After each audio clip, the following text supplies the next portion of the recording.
Сен тиги Тилазар Сайрыжың окшоп бизди такыр эле унутасың го. Коюңуз читайны. Мен окумду бүтөр менен кайра силерге кайтып келем.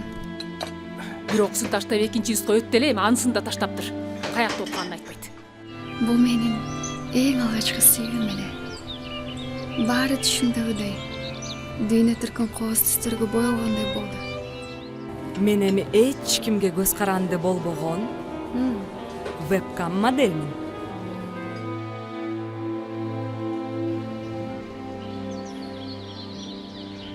Сенин боюңда болуп калган жок беле, я?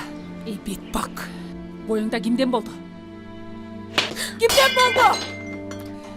Эл кырган бетибизди жер караткан шүмшүк. Эртең таң атпай шаарга жөнөйсүң. Алдагы ичиң топпойтпой, Сайрыкөң жок кыласыңар. Эмнеси болуп кетти?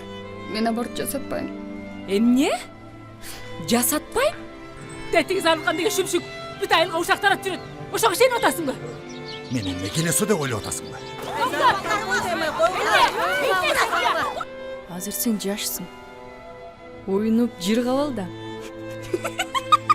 Жанагы акча алган кыз төрөй турган кыздын эжеси экен. Аты Сайран. Вебкам модель. Ушул кызыңа берген тарбияң үчүн элдин бетин карай албайдым. Түймө жаттыңар. Акыл эсинен адашкан жинди десе. Эми сенин бир эле жолуң калды. Баланы сатыш керек.